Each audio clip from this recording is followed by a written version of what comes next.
अस्सलाम वालेकुम नाज़रीन, डिबेट में भली कार माया जी मेज़बान साइमा बाब ऐं सिलसिले मूंसां स्टूडियो में मौजूद आहिनि सीनियर साहब तजनिगार फारूक मोरई साहब, नसीर गुपांग साहब ऐं इरफान महबूब साहब।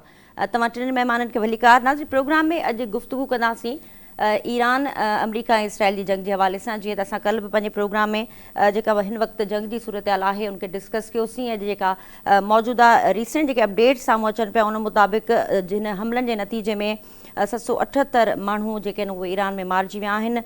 ईरान जे 131 शहरनि खे टारगेट कयो वियो आहे ऐं अॼु सेनेट जो बि इजलास थियो आहे ईरान ऐं अमरीका इसराइल जी जंग जे हवाले सां, जंहिंमें पॉलिसी बयान जारी कयो वियो आहे, जंहिंमें परॾेही वज़ीर इस्हाक़ डार जो चवणु आहे त जोहरी मुआहिदनि जी मुस्बत पेशरफ़्त हुजण जे बावजूद बि ईरान ते हमला कया विया। इन खां अलावा ख़्वाजा आसिफ़ जो चवणु आहे त ईरान ते हमलो इन करे कयो वियो आहे त जीअं ग़ज़ा जे मामले तां जेको आहे आलमी दुनिया जो ध्यानु हटाए सघिजे। इन खां अलावा हिन जंग जा जेके मुआशी असर आहिनि उहे बि जेके आहिनि उहे साम्हूं अचणु शुरू थी विया आहिनि ऐं चीन पारां बि सख़्तु जेको आहे उहो बयानु ॾिनो वियो आहे। उनजो चवणु आहे त इन जंग खे कॾहिं बि जेको आहे उहो हथियारनि जी बुनियाद ते इहा जंग नथी हली सघे। जेसिताईं टई जेके धुरियूं आहिनि उहे ॻाल्हियुनि जी मेज़ ते न ईंदियूं तेसिताईं इहे नुक़सान वधंदा वेंदा। त हिन मजमूई सूरत हाल ते डिस्कस कंदासीं, ख़ासि तौर ते पाकिस्तान जी जेका मुआशी सूरत हाल आहे उन ते केतिरा असर थींदा आहिनि जंग जे हवाले सां, इन ते डिस्कस कंदासीं। सभ खां पहिरीं फारूक साहब तव्हां ॾींदासीं। हिन वक़्तु सेनेट जे इजलास में जेको पॉलिसी बयान बि ॾिनो वियो, पहिरीं त ॿुधाइजो उहो तव्हांखे कीअं लॻो त पॉलिसी बयान ठीकु आहे ऐं या पाकिस्तान खे वधीक इन खां रोल वधीक प्ले करणु घुरिजे हा इन मामले में? असां जेको आहे सो ही पाकिस्तान जो जेको चवणु आहे, पाकिस्तान जेको आहे उन में तव्हां इहो ॾिसंदो त जेको नाइब वज़ीर अज़म ऐं वज़ीर ख़ारजा बि आहे इसाक़ डार जेको बयानु ॾिनो आहे उनजो इहो चवणु आहे त असां पहिरीं खां कोशिशि में लॻा पिया आहियूं त ईरान ऐं अमरीका पाण में ठही वञनि, उन्हनि जो पाण में को मुआदो थी वञे। जॾहिं त ॻाल्हियुनि दौरान जेको आहे अमान में जेको आहे सो ॻाल्हियूं थियूं, जंहिंमें ईरान राज़ी थी वियो त जेको आहे सो असां जेको आहे सो ठीकु आहे एटमी जेको आहे ताक़त नथा थियूं, लेकिन जोहरी तवानाई जे मामले ते असांखे जेको आहे छूट ॾिनी वञे। इन्हनि मामलनि ते डिस्कस थी वियो त बिल्कुलु ॿई धुरियूं मञी वियूं। उन जे बावजूदि जेको आहे सो अचानक जेको आहे सो हुन ते हमिलो कयो वियो ईरान ते। ऐं इसाक़ डार इहो बि चयो त जेको आहे सो असांजी इहा कोशिशि हुई त असां इन खां पोइ सेकेंड जेको असांजो हो त इस्लामाबाद में वेही सालसी जो किरदारु अदा कयूं ऐं असां इनखे ईरान खे ऐं अमरीका खे इस्लामाबाद में वेही पाण में ॻाल्हाइण जो मौक़ो ॾियूं ताकी जेको आहे इहो मामिलो ख़तमु थिए। ठीकु आहे नसीर साहब, जीअं त अॼु मार्को रोबियो बि हिकिड़ो बयानु ॾिनो आहे, हुनजो चवणु आहे त ईरान ऐं अमरीका इसराइल जी जंग केसि ताईं हलंदी इन बाबति को बि हिन वक़्तु ताईं हतमी जेको आहे उहो फ़ैसिलो न थी सघियो आहे ऐं बूट्स ऑन ग्राउंड जी बि ॻाल्हि डोनाल्ड ट्रम्प साहब करे पियो त हाणे पंहिंजो फ़ौज जेको आहे उहे बि ईरान मोकिलण जे ऑप्शन ते बि गौर थिए पियो। तव्हांखे छा थो लॻे हीअ सूरत हाल केतिरो वधीक ख़राबु थींदी अञा मुस्तक़बिल में? वरी महिरबानी। अच्छा, हीअ जंग जीअं जीअं वधंदी ज़ाहिर आहे हाणे पाण सभिनी खे इन ॻाल्हि जो अंदाज़ो आहे त मौजूदा समूरी दुनिया में जेकॾहिं गॾिजे त ॼण अमरीका जो मुक़ाबिलो नथी करे सघे, इन जो त पाण खे अंदाज़ो आहे। पर शायदि इन ॻाल्हि जो अंदाज़ो घटि माण्हुनि खे हो त जंहिं अंदाज़ सां ईरान रद्दमल ॾिनो आहे त को एतिरो रद्दमल ॾींदो, छाकाणि त जून 2025 ते ईरान ते जेका जंग मड़ी वई हुई पाण सभिनी खे अंदाज़ो आहे त उहा हिकिड़ी ओचिती जंग हुई ऐं हिन भेरे ईरान खे अंदाज़ो हो त छा कुझु थींदो, छाकाणि त उनजे सामुंडी हदनि में अची उन्हनि जा ॿेड़ा बि हाणे ॿियो जेको कुझु थिए पियो उन्हनि खे अंदाज़ो हो, उनजे करे उन्हनि जी जेका तयारी हुई। ऐं पाण खे इहो बि ॿुधायो पियो वियो इंटरनेशनल मीडिया जे तरफ़ां त इसराइल जे हवाले सां जेको उन्हनि जो सिक्योरिटी जो निज़ाम आहे उन में जून वारी जंग खां पोइ काफ़ी जिद्दत आंदी वई आहे ऐं हाणे जेका जंग ईरान ते मड़ी वेंदी त ईरान जा मिज़ाइल इसराइल ताईं न पहुची सघंदा ऐं उन्हनि खे जेको आहे सो डिफ्यूज़ कयो वेंदो। पर ईरान हिकु भेरो ॿीहर न रुगो इसराइल खे, अमरीका खे, उनजे इतिहादियुनि खे लाजवाब कयो आहे ऐं अंदाज़ो इहो ई आहे त जेकॾहिं इहा जंग हले थी, जीअं पाण गुज़िरियल प्रोग्राम में बि ॻाल्हायोसीं, जेकॾहिं अञा वधीक 15 ॾींहं हले थी ऐं अमरीकी अख़्तियारियूं इहे चवनि थियूं 4 हफ़्ता बि हली सघे थी, ट्रम्प चयो आहे। जेकॾहिं 4 हफ़्तनि जेतिरो ज़ख़ीरो वधीक जेकॾहिं ईरान वटि हुयो, पाण खे ख़बर कोन्हे त केतिरा आहिनि उन वटि ज़ख़ीरा अञा मिज़ाइलनि जा या ड्रोन्स जा। जेकॾहिं 4 हफ़्तनि ते हुननि मज़ाहिमत कई त घणो फ़र्क़ु जेको आहे सो पइजी वेंदो। अवां इन मां अंदाज़ो लॻायो त एतिरी सिक्योरिटी हुजण बावजूदि, एतिरा जदीद उन वटि आला औज़ार हुजण बावजूदि अॼु जेको रिपोर्ट थियो आहे त बल्कि कल्ह थियो त नेतन्याहू जी जेका ऑफिस आहे उन ताईं घर ताईं वञी उन्हनि जा मिज़ाइल जेके आहिनि ईरान जा किरिया आहिनि। ज़ाहिर आहे उन्हनि जा सिक्योरिटी जा निज़ाम पंहिंजा आहिनि, पर तेल अबीब में जेतिरो नुक़सानु थियो आहे इंटरनेशनल मीडिया जेको ॿुधाए पई। अॼु जेको रियाज़ में पाण ॾिसूं था त अमरीका जी जेका एम्बेसी हुई उनखे जंहिं अंदाज़ सां टारगेट कयो वियो आहे त इहे के घटि हमला कोन्हनि। बाक़ी पाण सभिनी खे ख़बर आहे त अमेरिका पाण ॾिसूं था त गुज़िरियल 30 कलाकनि में ॿुधाए पियो त 2000 खां वधीक जेके आहिनि से उहे मिज़ाइल फायर कया आहिनि ईरान में, ऐं जेतिरनि माण्हुनि खे उते टारगेट कयो पियो वञे। त पाण खे इन ते बि अचणु खपे त जॾहिं पहिरियों ॾींहुं हमलो थियो त नारो कहिड़ो लॻो त रिजीम चेंज लाइ आहे। जॾहिं हुननि खे उन में नाकामी थी ऐं ख़ोमनई साहिब जे मौत खां पोइ, शहादत खां पोइ पाण ॾिठोसीं त ईरानी वेतर यकजा थी विया आहिनि त हाणे चवंदा त न, इहो रिजीम चेंज लाइ त ऑपरेशन ई कोन हो। ऐं उहे माण्हू जिन खे ॿ ॾींहं पहिरियां ताईं ट्रम्प साहिब जेको आहे अपीलूं पिया कयूं त ॿाहिरि निकिरी अचो पंहिंजी हुकुम जे ख़िलाफ़, पर उहे ॿाहिरि ज़रूरु निकिता, पर यूनिटी जे लाइ निकिता। त हाणे उन्हनि सिविलियंस खे टारगेट कयो पियो वञे।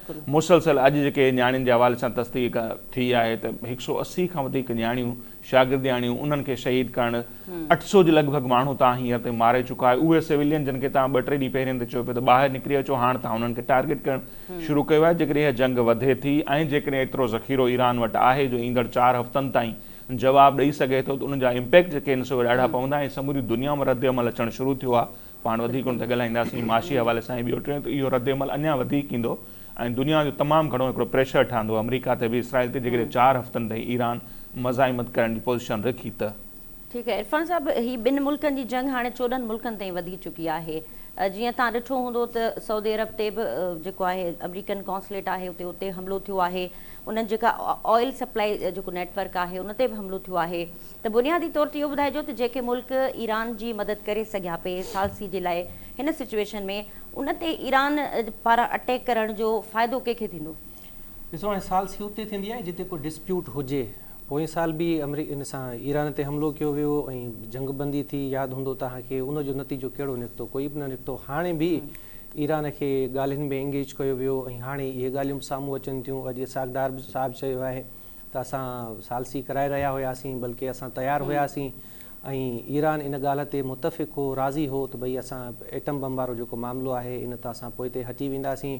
साॻी ॻाल्हि रूस बि करे थो, साॻी ॻाल्हि चीन बि करे थो। ख़ुदि जेके अमरीकी कांग्रेस जा माण्हू आहिनि उहे बि इहा ॻाल्हि करनि था त भई जेकॾहिं ईरान में एटम बम वारो मामिलो हो या उनजी तयारी जारी हुई या हू एटम बम ठाहिण जे वेझो पहुची वियो त उनजा सबूत किथे आहिनि?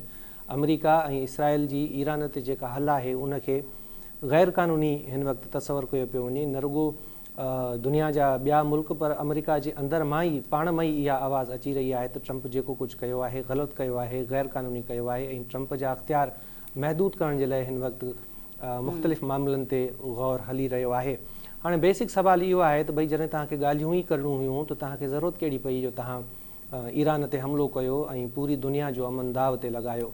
ऐं हाणे बि जेकॾहिं तव्हां ॻाल्हियुनि में था वञो त पोइ हींअर 3-4 ॾींहंनि में जेको तव्हां हीउ कयो आहे 787 या 78 मजमूई तौर ते जेके शहादतूं थियूं आहिनि ईरान में, या ख़ामनई साहिब जी जेका शहादत थी आहे, उन खां अलावा ईरान जो जेको इंफ्रास्ट्रक्चर तबाह थियो आहे, या नार मुल्कनि जो जेको नुक़सानु थियो आहे, या तरक़ी पज़ीर मुल्कनि जो जेको नुक़सानु थियो आहे ऐं ईंदड़ कुझु ॾींहंनि में इन जा जेके मुआशी असर आहिनि उहे वधीक निर्वार थींदा, त उनजो ज़िम्मेवार केरु आहे? या हिन वक़्तु दुनिया जा मुख़्तलिफ़ मुल्क जेकॾहिं अमेरिका जे ऐं इसराइल जे इन क़दम खे ग़ैर क़ानूनी करार ॾेई रहिया आहिनि त पोइ इनजो अज़ालो कीअं थींदो ऐं ज़िम्मेवारनि जो तइन कीअं थींदो? इन्हनि खे सज़ा कीअं ईंदी? दुनिया खे अखि खोलण जी ज़रूरत आहे। मामला जेकॾहिं ॻाल्हियुनि ज़रिए ई निबेरणा आहिनि त पोइ अहिड़े क़िस्म जूं जेके हरकतूं आहिनि उहे उन्हनि खां पासो करणो पवंदो। ख़ासि तौर ते अमेरिका खे सोचणो पवंदो। ऐं हिन वक़्त ताईं जेके ख़बरूं अचनि थियूं त अमेरिका जे अंदरां त आवाज़ अची रहिया आहिनि त भई माज़ी में जेकॾहिं कंहिं मुल्क ते अहिड़े क़िस्म जी जारियत थी आहे, हमला थिया आहिनि, त उनजे लाइ कांग्रेस खां परमिशन वरिती वेंदी आहे, उनजी मंज़ूरी दरकारु हूंदी आहे। जीअं टैरिफ वारे मामले में थियो, ट्रंप जेके आलमी टैरिफ मढ़िया, सुप्रीम कोर्ट उतां जी सुप्रीम कोर्ट उहे कालदम करार ॾेई छॾिया। बिल्कुलु हिन मामले में बि इहे ॻाल्हियूं साम्हूं अची रहियूं आहिनि ऐं इन मामले ते गौर थी रहियो आहे त ट्रंप जा जेके अख़्तियार आहिनि उहे महदूद कया वञनि। सो मुंहिंजो ख़्यालु आहे त हीअ जेका तव्हां जीअं चयो त 2 मुल्कनि जी जंग ही जेका हाणे पाण ॾिसूं था त विच ओभर ऐं आहिस्ता आहिस्ता पूरी दुनिया में पखड़ंदी पई वञे, इन जे लाइ पूरी दुनिया खे किरदारु अदा करिणो पवंदो। ऐं जीअं बर्तानिया जो जेको रोल आहे इन में, हिकिड़े पासे ॾिसूं था त पाण जेके फ़ौजी अॾा आहिनि उहे इस्तेमालु करण जी इजाज़त ॾिनी थी वञे ऐं ॿिए पासे वरी उन्हनि जो वज़ीर आज़म चवे थो त भई ईरान ते जेको कुझु तव्हां कयो आहे उहो ग़ैर क़ानूनी आहे ऐं असां इन ग़ैर क़ानूनी कम में हिसो न वठंदासीं। शायदि इहो ई सबबु आहे जो डोनाल्ड ट्रंप साहिबु इन मां ख़ुशि कोन्हे को बर्तानवी वज़ीर आज़म मां, ऐं उन हवाले सां बि उन बयानु ॾिनो आहे त मूंखे इहा उमेदु न हुई ऐं बर्तानिया सां जहिड़े क़िस्म जा अॻु में लाॻापा हुआ उहे हाणे न रहिया आहिनि। सो दुनिया ॻाल्हाइणु शुरू कयो आहे। ऐं इहा सूरत हाल जेकॾहिं अञा बि 2-3 ॾींहं या 4 हफ़्ता जारी रहे थी त पोइ दुनिया ॻाल्हाईंदी, छो जो इन मौजूदा सूरत हाल जे नतीजे में जेको नुक़सानु थी रहियो आहे इहो घणी देरि ताईं बर्दाश्त नथो करे सघे। अच्छा, इनमें थोड़ो मां ऐड कंदसि, ही जेको हिकिड़ा तर्जिया हलनि पिया, ज़ाहिर आहे उन त मुंहिंजी पंहिंजी राय ते ही जेको पाण चऊं पिया न, ही को मुख़्तलिफ़ मुल्कनि में जंग पखिड़िजी वई आहे, ईअं आहे कोन। ही जंग स्टिल आहे ईरान, अमेरिका ऐं इसराइल जे विच में। इन जंग खे ॿियनि मुल्कनि ताईं पखेड़ण जी साज़िश कई पई वञे, पाण इहो ज़रूरु चई सघूं था। जीअं कल्ह पाण ॾिठोसीं न, सऊदी अरब जी ऑयल रिफाइनरी जे हवाले सां जेका ख़बर आई ऐं इल्ज़ाम मड़ियो वियो ईरान ते, त ईरान फौरी तौर ते उनजी तरदीद कई आहे, वज़ाहत कई आहे, ऐं ईरान उन में वाज़े इहो कयो आहे त असां जेके बि गल्फ जा कंट्रीज़ आहिनि, जन टारगेट खे असां निशानो बणायो आहे, उहे अमेरिका जूं प्रॉपर्टी आहिनि, उते प्रॉपर्टीज़ आहिनि, उन्हनि खे असां टारगेट कयो आहे।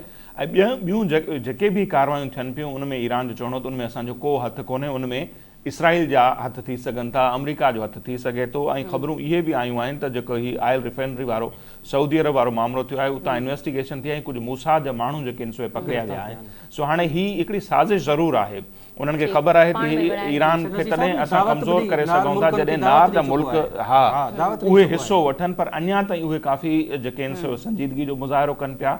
बहितर डिसीशन आहे। राति मूं हिकिड़े उर्दू टीवी चैनल ते ॿुधो पियो, सऊदी अरब जा इंतहाई सीनियर जेके सहाफ़ी आहिनि उहे चवनि पिया त अमेरिका शैतान अमेरिका, उहो बार बार चयो शैतान अमेरिका इसराइल सां गॾिजी करे ईरान ते जंग मढ़ी आहे। ऐं हुननि बि इहा ॻाल्हि पे कई त असांजो वॾो किरदारु हो त ईरान खे ॻाल्हियुनि ते आणियूं, ईरान ॻाल्हियुनि ते अची वियो हो, इन दौरान जंग जी का ज़रूरत कोन हुई। तव्हांखे ख़बर हूंदो त सऊदी अरब में हिकिड़ी महदूद मीडिया आहे, उहा ई पॉलिसी बयानु ॾिनो ईंदो आहे जेको रियासत जो बयानी हूंदो आहे। सो सऊदी अरब जी हुकूमत बि इहो सम्झे थी। इन विच में थोरी ॿी ॻाल्हि इहा एड कयां, जंहिं ॾींहुं ईरान ते हमिलो थियो हो त वॉशिंगटन पोस्ट जहिड़ी अख़बार में इहा ख़बर शाया थी त इहो जेको हमिलो अमेरिका कयो आहे इसराइल ऐं सऊदी अरब जे किंग जे चवण ते कयो आहे। त ॿिए ॾींहं ते फौरी तौर ते सऊदी अरब उनजी वज़ाहत कई त इन में असांजो को हथु कोन्हे। त मतिलबु मुख़्तलिफ़ पासनि खां शरारत जेको आहे सो अमेरिका करे पियो त इन जंग में ॿिया मुल्क बि शामिल थियनि, इहा जंग ॿियनि अरब मुल्कनि ताईं पखिड़िजे ऐं उहे बि ईरान ते हमिलो कनि। ऐं जेकॾहिं ईअं थियो त सूरत हाल ख़राब थी वेंदी, ईअं हींअर ताईं उहे संजीदगी जो मुज़ाहिरो कनि पिया ऐं उमेद आहे त अॻिते बि कंदा, छाकाणि त दुश्मन गॾियल आहे सभिनी जो ऐं उहो सभिनी खे आहिस्ते आहिस्ते ख़तमु कंदो। अमेरिका जे अमलदार इहो बि चवनि ग्रेटर इसराइल जो जेको मनसूबो आहे त उनमें ते गल्फ जा अध खां वधीक बल्कि घणे भाङे मुल्कुनि जो हिसो आहिनि। जेकॾहिं अॼु ईरान जो वारो आयो त सुभाणे इन्हनि जो ईंदे बि देरि न थींदी। सो उन करे इनखे पाण इहो न चवंदी आहे गल्फ कंट्रीज़ तां ईरान विढ़े पियो, ईरान सिर्फ़ु इसराइल ऐं अमेरिका खे जवाबु ॾिए पियो। ठीकु आहे नाज़रीन, डिबेट में ईरान इसराइल ऐं अमेरिका जी जंग जे हवाले सां गुफ़्तगू जो सिलसिलो जारी आहे। ब्रेक खां पोइ डिस्कस कंदासीं त इन जंग जा पाकिस्तान जी जेका मुआशी जेका आहे उन ते केतिरा असर थींदा ऐं दुनिया जे अंदरि बि केतिरो इम्पैक्ट थींदो, उन मजमूई सूरत हाल ते डिस्कस कंदासीं मुख़्तसिर साई खां पोइ।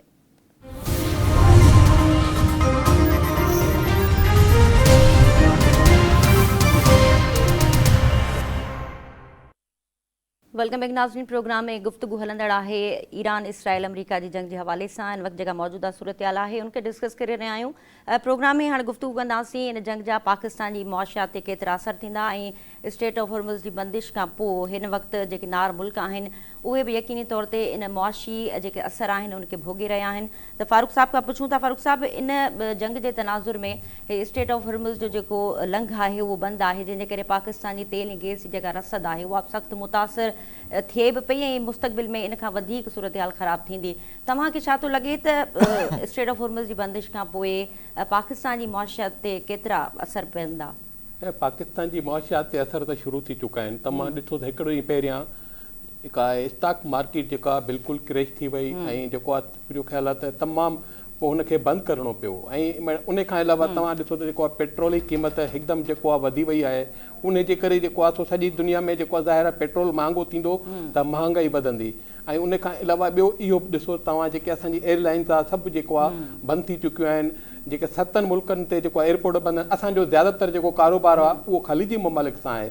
यूरोप सां घणो न आहे, उन्हनि सां तमामु घणो, उहो सॼो बंदि लॻो पियो आहे। ऐं उतां असांखे जेको आहे सो पैसा अचनि था जेके उते पाकिस्तानी कमाए मोकिलनि था, उहो सभु कुझु रुकियो पियो आहे। ज़ाहिर पाकिस्तान जी मुआशियात ते असरु छो न पवंदो, इन खां वधीक ॿियो कहिड़ो असरु पवंदो। ऐं सभिनी खां वॾी ॻाल्हि इहा आहे त हिन भेरे सिर्फ़ु जेको आहे 15 अरब रुपया जेको आहे सो हिन में पाकिस्तान जेके इहे फ्लाइट जेको शेड्यूल जे चकर में जेको आहे पाकिस्तान खे नुक़सानु पियो आहे, जंहिंमें एविएशन खे नुक़सानु आहे। ऐं टोटल जेको आहे एविएशन इंडस्ट्रीअ खे जेको नुक़सानु आहे उहो 2 खरब 15 अरब रुपयनि जो नुक़सानु थियो आहे। हिन में इहा हक़ीक़त आहे त जेको आहे पाकिस्तान जो असां पहिरीं जेको आहे सो असां उभरंदड़ जेको आहे ताक़त आहियूं, माना मुआशी ताक़त असां पाण खे कयूं पिया, कोशिशि कयूं पिया अॻिते वधाइण जी, ऐं उन जे करे जेको आहे सो पाकिस्तान ते इन खे तमामु घणो असरु पवंदो। ठीकु आहे नसीर साहिबु, जीअं त मुरई साहिबु ॿुधायो त एयरलाइंस बंदि आहिनि ऐं तक़रीबन केतिरा ई जेके फ्लाइट्स आहिनि उहे मुअतल कयूं वियूं आहिनि, त हिन वक़्तु नार मुल्कनि में केतिरी बेचैनी आहे इन मुआशी मामलनि खे वठंदे ऐं स्टेट ऑफ हॉर्मुज़ जे हवाले सां, त उन जी बहाली में ख़बर न आहे केतिरो वक़्तु लॻे, छो त ईरान बि चयो आहे त अगरि स्टेट ऑफ हॉर्मुज़ में को बि जहाज़ ईंदो त उनखे असां टारगेट ज़रूरु कंदासीं, त मुआशी असर कीअं पवंदा पाकिस्तानी नार मुल्कनि ते, इन ते रोशनी विझो। पाकिस्तान जे हवाले सां त मोराई साहब डिटेल ॿुधायो आहे त हींअर खां ई ज़ाहिर असर ऐं ईंदड़ ॾींहंनि में जेकॾहिं जंग वधे थी त ज़ाहिर जंगियूं पाण सां गॾु सदाईं तबाही ऐं बर्बादी खणी ईंदियूं आहिनि, उनजा असर पवंदा। पर जेकॾहिं नार वारनि मुल्कनि जो पाण ज़िक्र कयूं, गल्फ कंट्रीज़ जंहिंखे चयो थो वञे, ख़लीजी मुल्क जंहिंखे चयो अथनि, वधि खां वधि जेके आहिनि उहे हिट थियनि पिया। पाण ॾिसूं न त हीअ जेके बि मुल्क आहिनि, ख़ासि तौर ते क़तर जे अंदाज़ सां उभरियो या न्योम सिटी ठहियो पियो सऊदी अरब में, त उहो सॼी दुनिया में तवजा जो मर्कज़ हो, त एॾो जदीद दुनिया जो शहर ठहे पियो। दुबई जिते सॼी दुनिया जो वॾियूं वॾियूं जेके इंडस्ट्रीज़ आहिनि उहे उते मुंतक़िल थियूं पए, सो उन्हनि मुल्कनि में जेका हींअर सूरत हाल आहे सो वधि खां वधि जेकॾहिं मईशत मुतासिर थी आहे ऐं ईंदड़ ॾींहंनि में थींदी त इन्हनि मुल्कनि जी थींदी।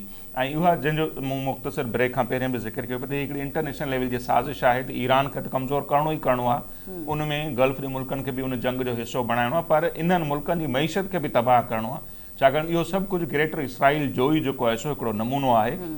त हिकिड़ो त पाण त में इन्हनि सभिनी खे विढ़ायो, उते जंग आणियो, तबाही आणियो, ॿियो इन्हनि मुल्कनि जी मईशत तबाह कयो। त दुबई जो मंज़र जेके पाण ॾिसूं पिया 2-3 ॾींहंनि खां, त जंहिं अंदाज़ में होटलनि जी पार्किंग में जीअं हज़ारनि जी तादाद में माण्हू रहिया पिया आहिनि, एयरपोर्टनि ते जेका सूरत हाल आहे, दुबई जंहिंखे दुनिया जो हिकिड़ो महफ़ूज़ तरीन शहर करार ॾिनो वेंदो हो, त हाणे उते जेका भारी थियल आहे माण्हुनि जी, हिकिड़ो एतमाद हूंदो आहे न वंस अगेन सीड़पकारी पाकिस्तानी मईशत कीअं तबाह थी, जॾहिं हिते ख़ुदकुश हमला मुसलसल थियण लॻा, दहशतगर्दी थियण लॻी, त दुनिया जी वॾियूं वॾियूं जेकी कंपनियूं आहिनि सो हितां हलियूं वयूं।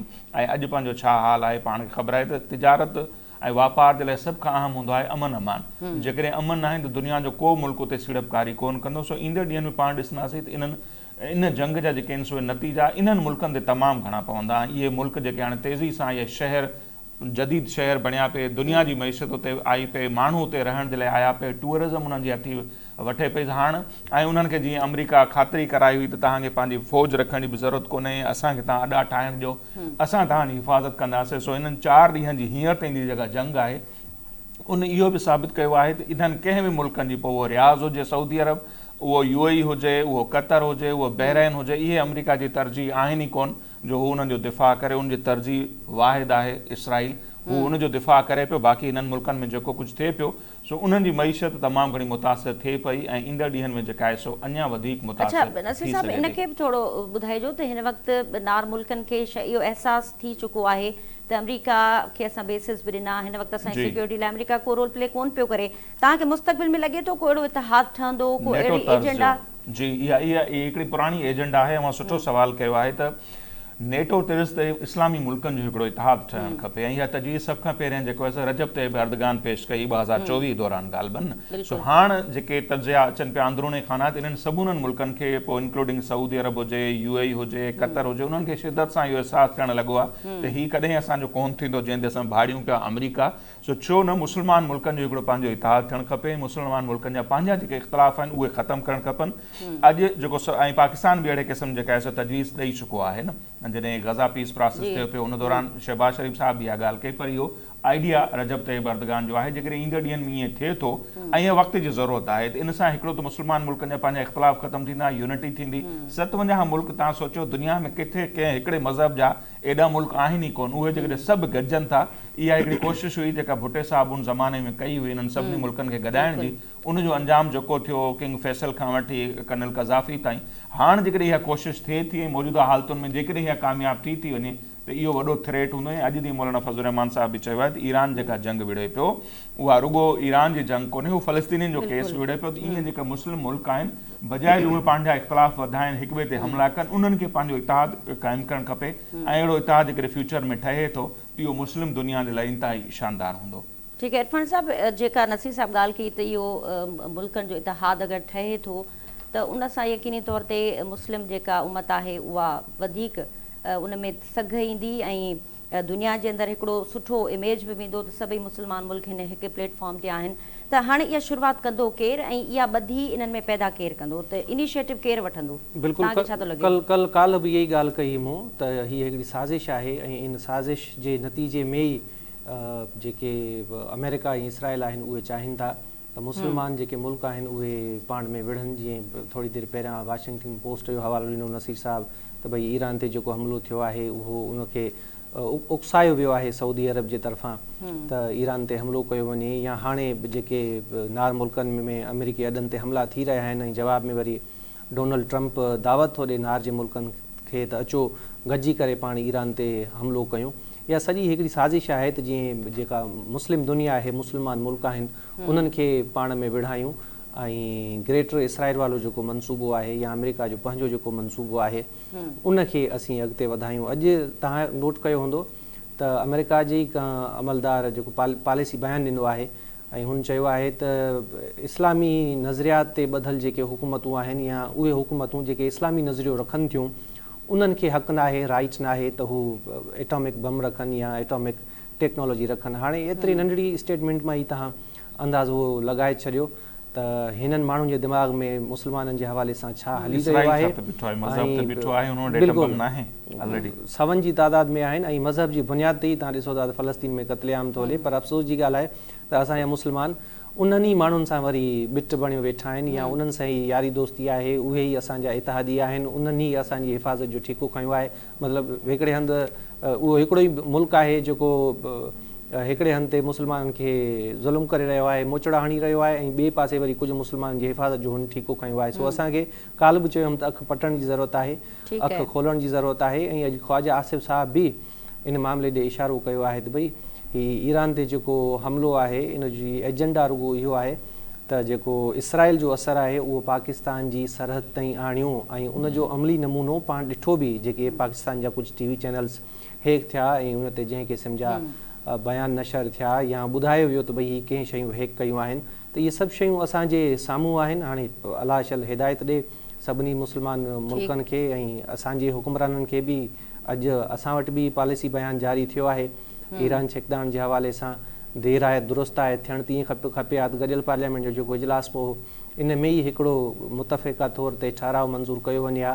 पर हाणे जेके अॼोकियूं ॻाल्हियूं आहिनि उन में थियणु अमेरिका जे ख़िलाफ़ हुजे हा, साईं इसराइल जे ख़िलाफ़ हुजे हा,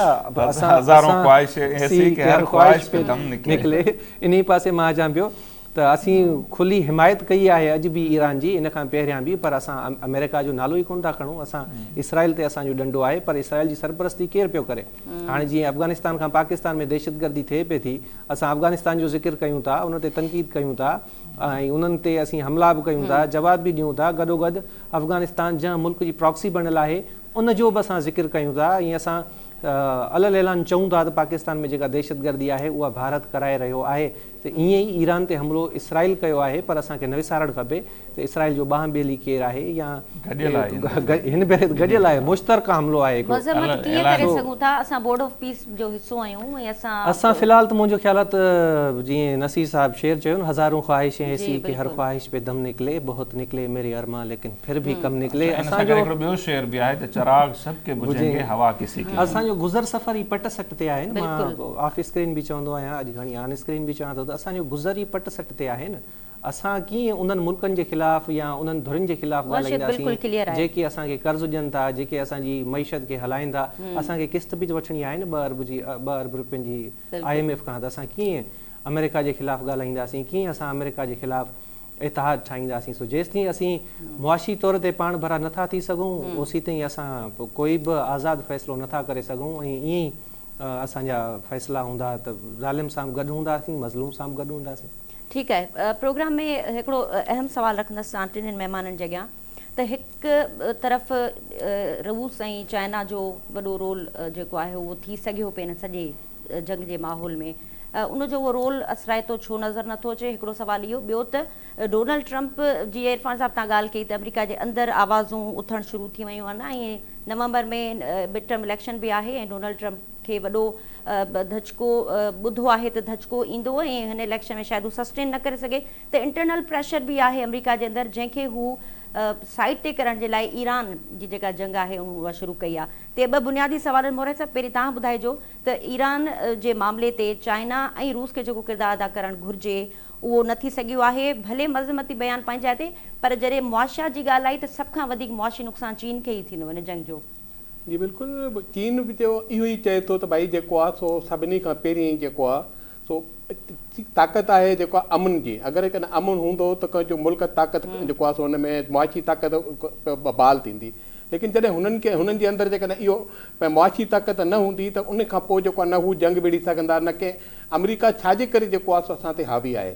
इन करे इहा चीन खे बि ख़बर आहे त भई जेको आहे सो पाकिस्तान जा अमेरिका सां तालुकात आहिनि, ऐं इन करे जेको आहे सो चीन बि जेको आहे सो हिकु हद ताईं जेको आहे न पाकिस्तान जी जेको आहे सो हिमायत करे थो, उन खां वधे नथो। इन करे जो हू चाहे थो त जेको आहे सो पाकिस्तान बिल्कुलु फ्री हुजे, हू कंहिं बि मुल्कनि सां जेको आहे सो हुनजो तालुक़ु आहे भली हुजे, लेकिन चाइना हुनजो दोस्त मुल्क आहे, हर वक़्तु असां सां मदद कंदो आहे। हू इहो नथो चाहे जेको आहे ज़ाहिर अमेरिका सभिनी खे ख़बर आहे त मुखालिफ़ आहे जेको आहे सो चाइना ऐं हिननि जी पाण में मुआशी पाण में हिकिड़ो हले पियो थो, जंग हले पई थी।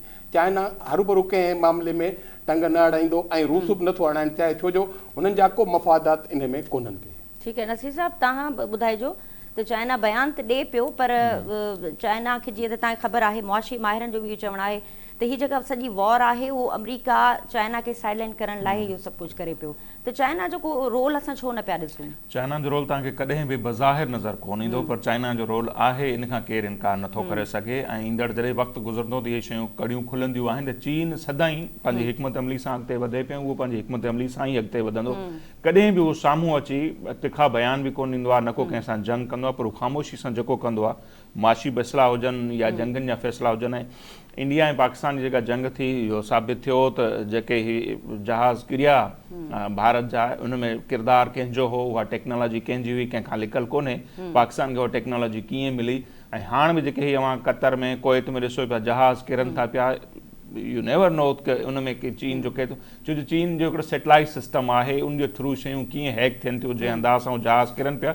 इंटरनेशनल लेवल ते कुझु माहिर इन खे इन नज़र सां बि ॾिसनि पिया त उनजो चीन जो रोल आहे। इन सां गॾोगॾु ईरान जी जेका ही मिज़ाइल टेक्नोलॉजी आहे, उन जेका ड्रोन टेक्नोलॉजी आहे, ऐं ॿिया जेके बि उनजा दिफ़ा जे हवाले सां हींअर उन वटि साज़ो सामान आहे, उनमें जेकॾहिं भरपूर कंहिं सपोर्ट कई आहे त उहो रूस कई आहे, ऐं उहा चीन कई आहे, इवन उत्तर कोरिया बि कई आहे।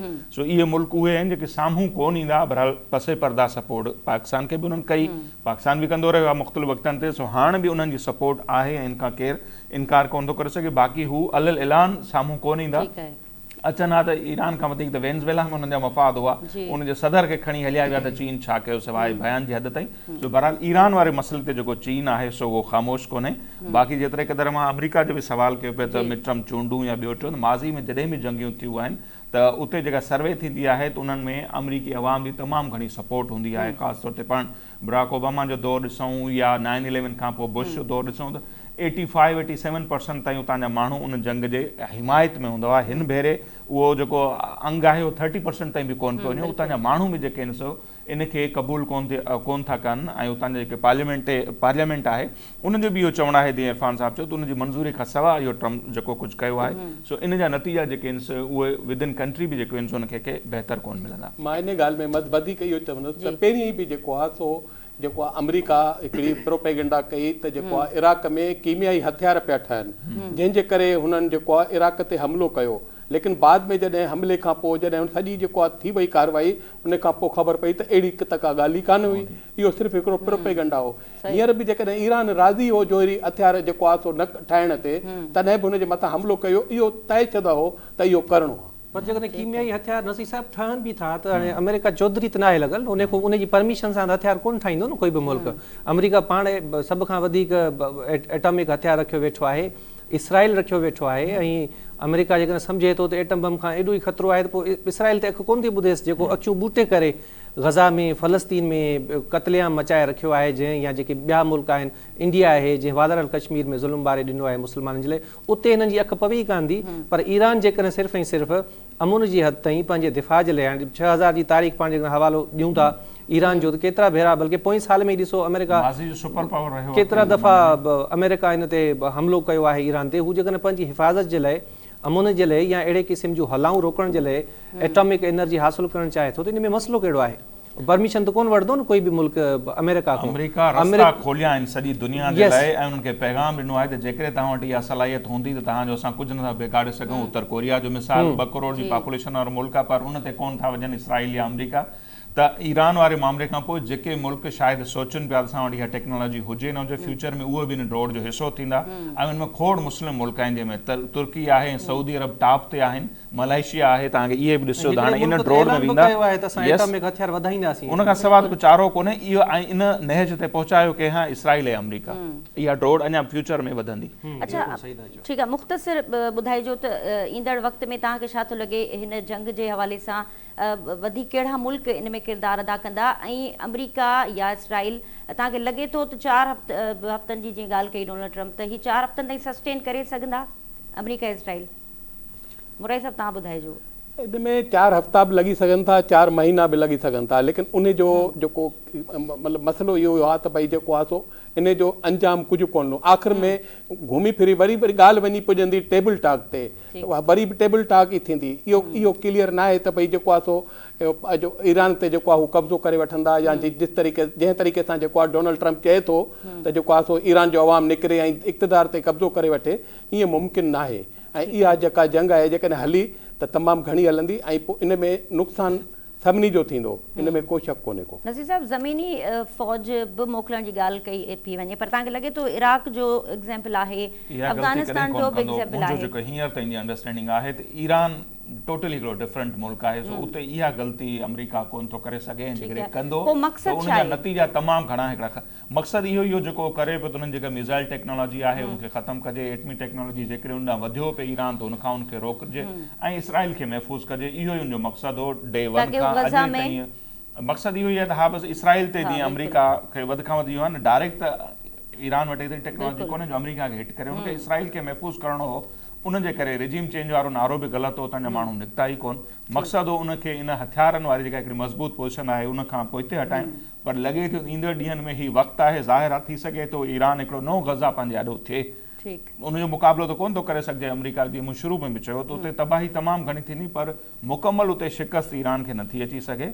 ईरान वरी उभरंदो, पोइ उनमें जेतिरो टाइम लॻे, पर उनखे मुकमल ख़तमु कोन था करे सघनि। ज़मीनी फ़ौज मोकिलण बि वॾी ग़लती। इहे बि मुमकिन आहे त ईरानी अमलदार ई कंहिं चयो आहे त भई असां इन जे लाइ तयारु हुयासीं ऐं पोएं साल खां पोइ असां उनजी मुकमिल तौर ते तयारी कई आहे, ऐं हीअ जेका जंग आहे उहा ड्रिघे मुदे ताईं असीं विड़ी सघूं था।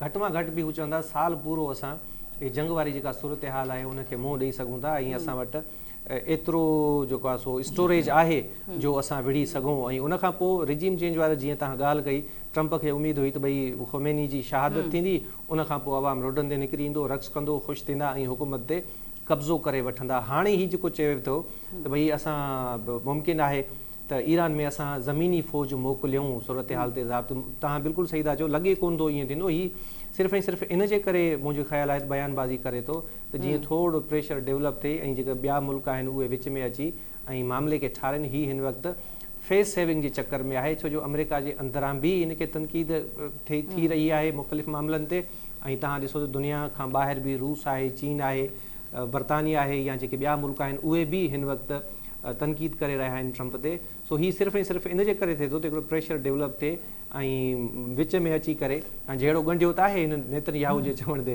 हाणे बसि कोई अची बंदि कराइण वारो कोई आहे कोन। बाक़ी ईरान जी जेका जाग्राफियाई सूरत हाल आहे उहा टोटली चेंज आहे।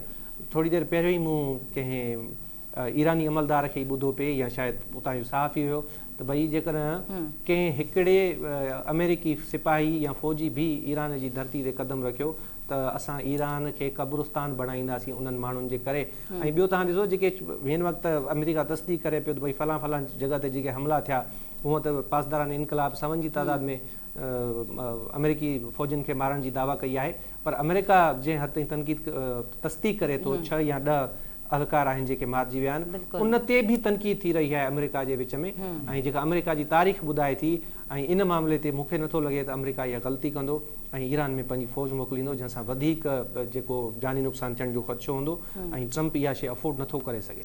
अच्छा, माज़ी में पाण जेकर ॾिसूं इराक हुजे त उते ज़मीनी फ़ौज तॾहिं आंदी वई जो इराक में तमामु घणा माण्हू सदाम जे ख़िलाफ़ हुआ, उन्हनि जो पुतलो जीअं लथो ऐं जॾहिं अमरीकी फ़ौज उते लथी त उनजो जंहिं अंदाज़ सां वेलकम थियो, पर पोइ बि अंजाम छा थियो, एंड रिज़ल्ट पाण सभिनी सां अफ़गानिस्तान जी सूरत हाल पाण ॾिसूं त शुमाली इतिहाद उते मशहूरु हो, जॾहिं 9/11 खां पोइ उते आयो त तालिबान हींअर बि खोड़ धड़नि में विढ़ाए त अमरीका सदाईं ज़मीनी फ़ौज उते लाहींदो आहे जिते उनखे उतां जा मुख़्तलिफ़ धड़ा सपोर्ट कंदा हुजनि। ईरान में कतई अहिड़ी सूरत हाल कोन्हे, हिननि जेको पंहिंजो पठो उते शाह ईरान जो पुटु विहारियूं वेठा मौजूदा हालतुनि में छा उहो ईंदो, रिजिम चेंज थींदो, माण्हू उनखे वेलकम कंदा, गुल पाराईंदा, उहा इक़्तिदार में। हाणे ख़ुमैनी जी शहादत खां पोइ त हालतूं टोटली चेंज आहिनि, छो त जेके वाक़ई फ़ौजी लथा त इहो हिकिड़ो नओं कब्रिस्तान तव्हां बिल्कुलु सही चओ, ईरान त ठीकु आहे, पर अमरीका बि उहो अमरीका न आहे जेको सदाम हुसैन जे दौर में। अमरीका ख़ुदि हींअर डिवाइड आहे, यूरोप जा मुल्क ॾिसो, ग्रीनलैंड जो मामलो आहे, नेटो जा मुल्क, ऐं सभ खां वधीक जेको मुआशी जेको कर्ज़ आहे अमरीका ते, उहो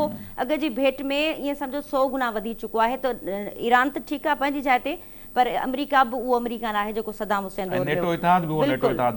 त मुख़्तसर मोरे साहब तव्हां कुझु ऐड करणु चाहियो हुन में?